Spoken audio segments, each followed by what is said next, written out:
Recebo no estúdio aqui da TV Costa Norte o ex-prefeito de Parnaíba, suplente de senador, Zé Hamilton Furtado Castelo Branco. Boa tarde para o senhor, seja bem-vindo aqui mais uma vez. Não, Edson, boa tarde a você, boa tarde a todos que fazem aqui a TV Costa Norte.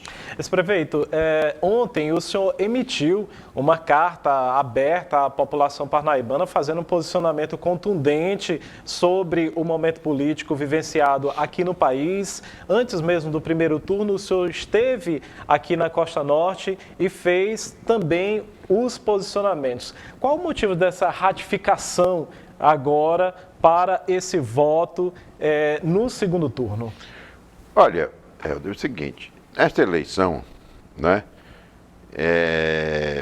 como era previsto, era uma eleição que teria o segundo turno, né? Seria o segundo turno para presidente, para governadores, né?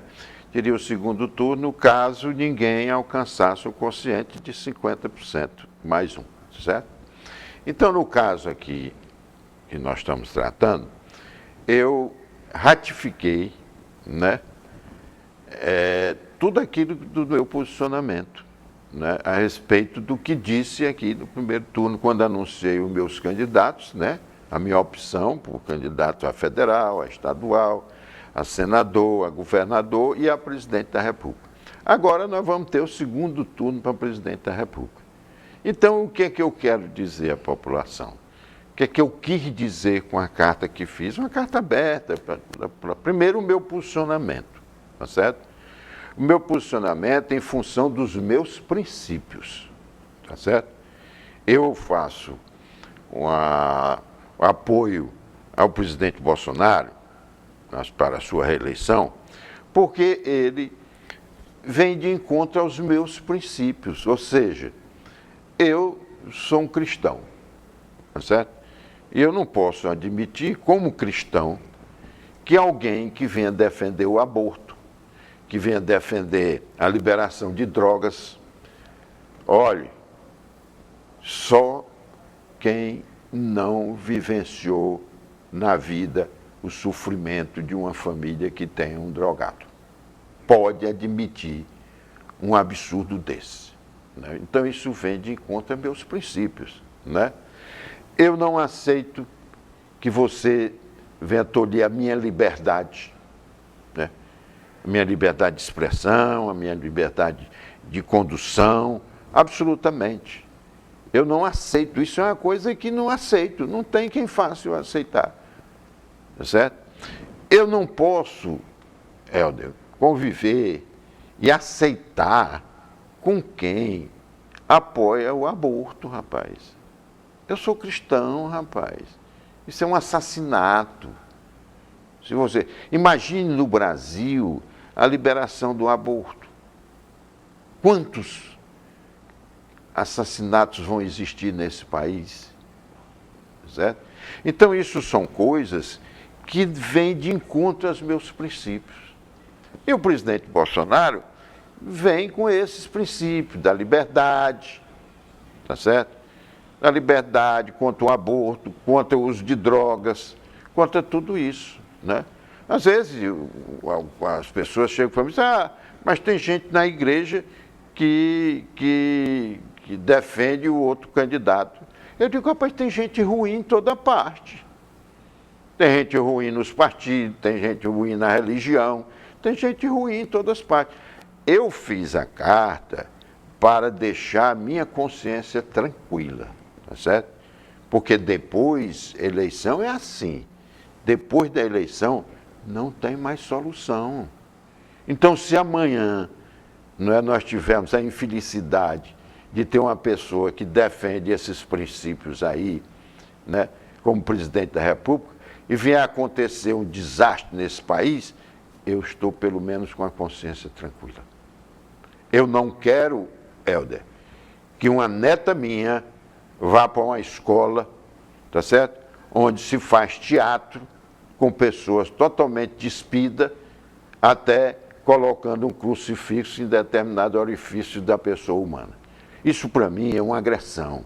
Eu não posso aceitar e nem imaginar que a sociedade, que a população brasileira, queira isso.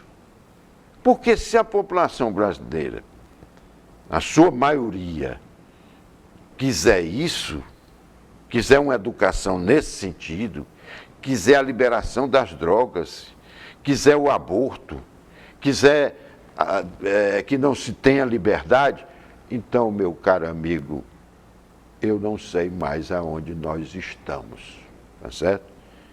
E é melhor que a gente analise profundamente tudo isso, para que a gente não cometa um crime contra o futuro dessas crianças que hoje estão aí, né, na espera de que nós possamos deixar um país melhor, um país que eles possam... Essa é a nossa missão, é preparar um país melhor para eles, que eles possam se educar, que eles possam ter o seu trabalho, que eles possam ter a sua liberdade.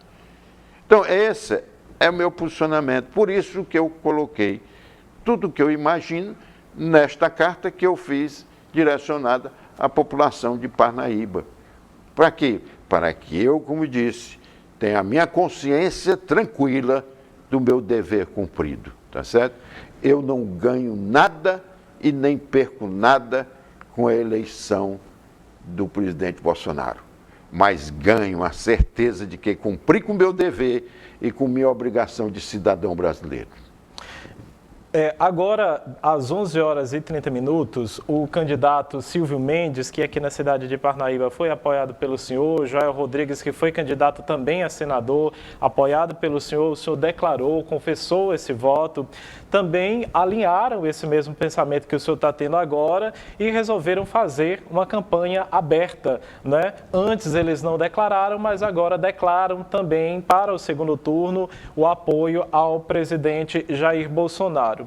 Nessa nossa conjuntura, tanto local na cidade de Parnaíba, quanto também no estado do Piauí, esse apoio para Bolsonaro não veio na urna por parte do eleitor. O que o senhor acha que ainda está pesando nesse momento para que o eleitor faça essa distinção do que é realmente o bom, do que é o ideal para ele, agora para esse segundo turno? O senhor acha que apenas esse apelo de um candidato petista ter ganhado a eleição a nível estadual é ainda a grande mola dessa questão? É o grande apelo ainda?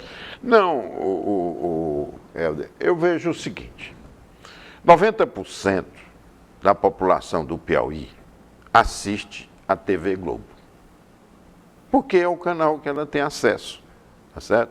Então 90% assiste a TV Globo. O que é que a TV Globo vem pregando há 2 anos para o povo brasileiro? Ele vem pregando o medo, no caso do Covid. Quem esquece os caixões, buracos sendo cavados, levando a população a quase um desespero? Tá certo? Então essa população vê a TV Globo. A TV Globo bota suas novelas, né, com a distorção, com a família brasileira. A família é a célula da sociedade. Graças a Deus eu tenho 2 anos que não vejo a TV Globo e não me faz falta. Pelo contrário, me traz muita tranquilidade, tá certo? Então essa população assiste isso. Então o que é que ela tem? Uma massificação de informação, né, deturpada, que faz com que essa população pense que aquilo é uma verdade. Mas está levando nossos filhos, está levando nossos netos à total desorientação da sociedade. Nós vamos ter amanhã ou depois, você chegar na sua casa, seus filhos, não lhe respeitarem, não terem consideração a você. E você deve se sentir também responsável por isso. Tá certo? Por isso é que eu quero aqui ficar com a minha consciência tranquila. Tá certo? Eu tenho pessoas que são minhas amigas. Eu me dou, tenho um bom relacionamento, que votam com essas pessoas que têm esses princípios, né? E votam por quê? Qual é a razão desse voto? Se ele tem família, se ele tem filhos,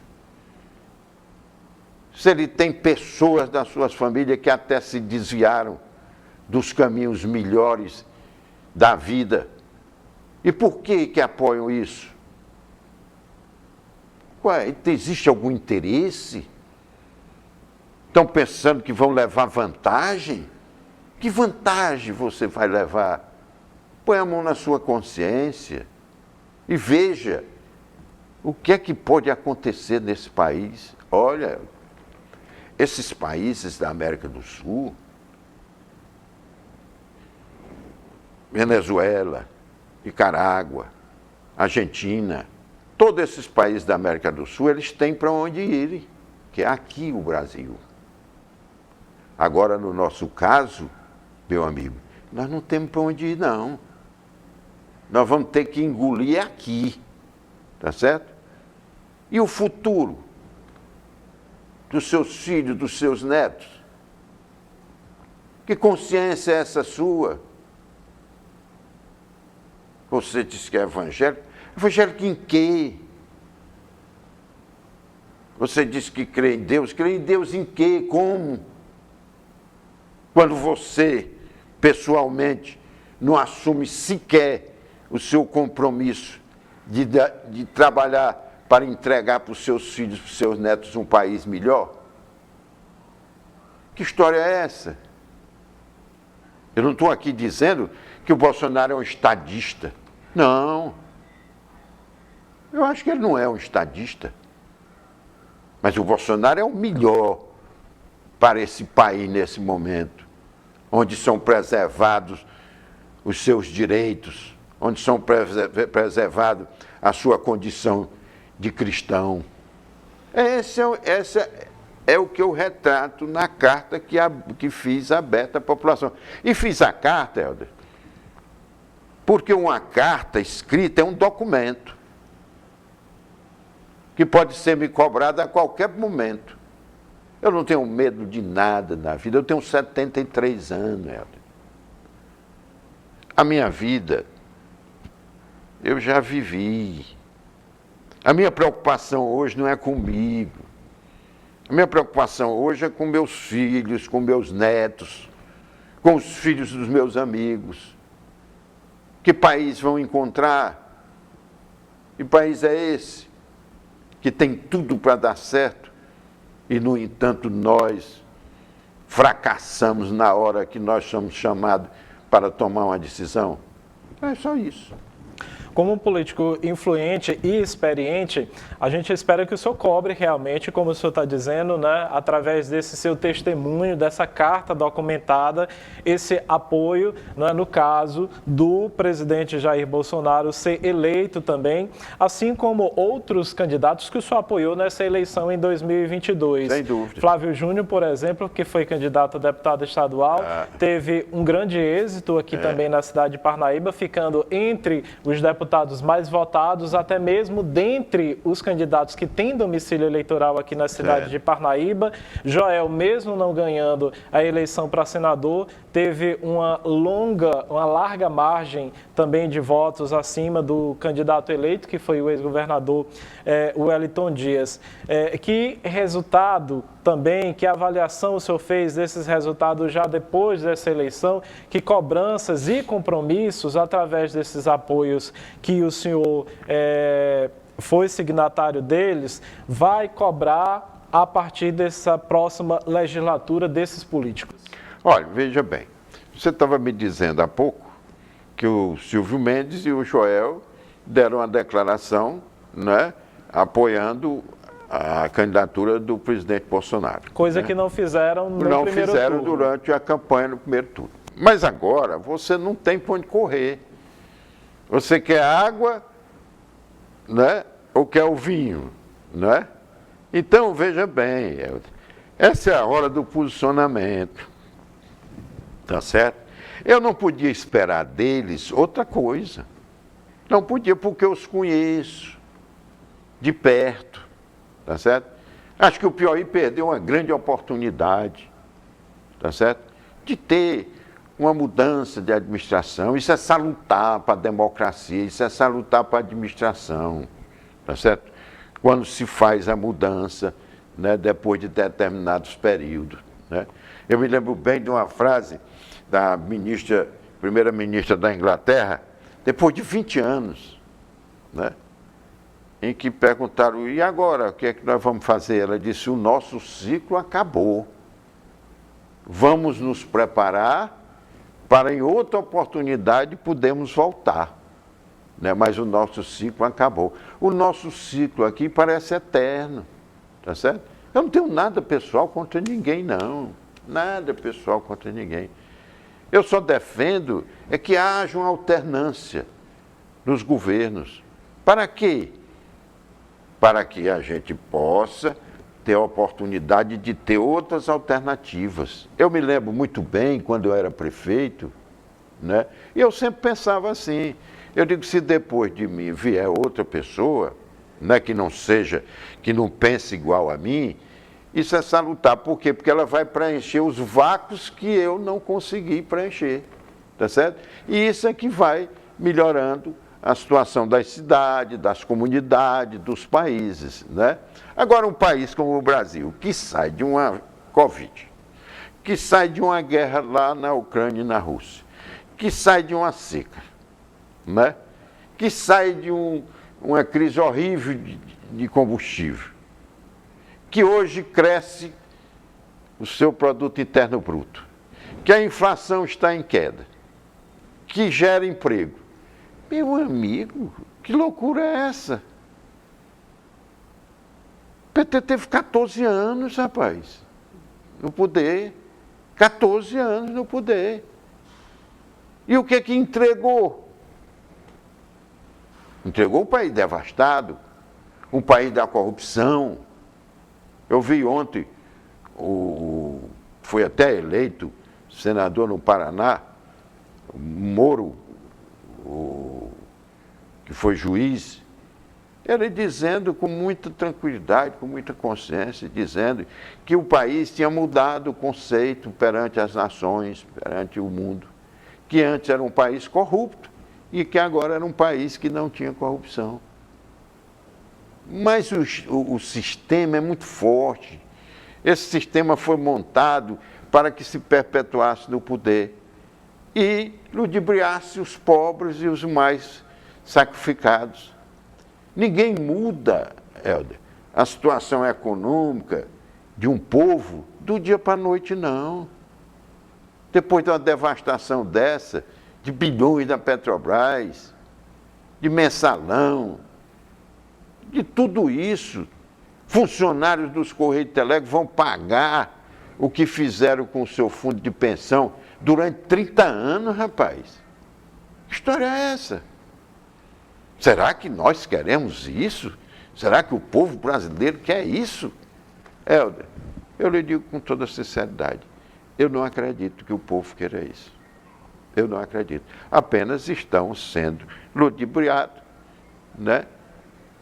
Induzidos por uma televisão que não traz nada de bom para a família, nada, nada. Se você pegar uma novela dessa, é ensinando pai a ter relações com filha, é tudo isso. Isso é que nós queremos, pelo amor de Deus, meu amigo. Se for assim, eu vou dizer uma coisa para você. Eu não sei nem se compensa continuar vivendo. Ex-prefeito, o seu posicionamento é bastante contundente, entendível. É a segunda vez que o senhor faz a ratificação desse pensamento, agora com essa carta pública. O senhor falou aí em alternância de poder, que isso é importante para essa democracia, seja em que esfera de governo for. Durante essa campanha, agora, né, no primeiro turno, em um dos comícios para deputado estadual, na campanha que o senhor estava apoiando, do Flávio Nogueira Júnior, o senhor se colocou mais uma vez o seu nome à disposição da população parnaibana para 2024.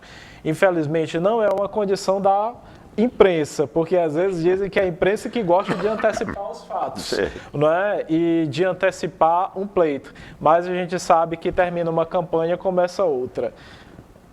Essa sua disponibilidade de nome é porque não surgiu ainda nenhuma outra liderança para realmente fazer valer a sua opinião de uma alternação nesse poder? Deixa eu lhe dizer uma coisa, eu espero que surja, certo? Embora eu não seja muito otimista, porque o nosso sistema político no Brasil é o pior sistema do mundo que possa existir.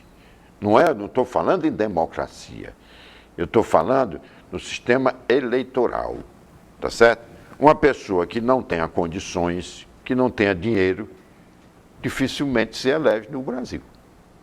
A não ser casos esporádicos de uma pessoa que tem uma liderança, que tem uma simpatia popular acima de qualquer suspeita, de qualquer dúvida, e que possa ter sucesso na eleição. Do contrário, não se elege.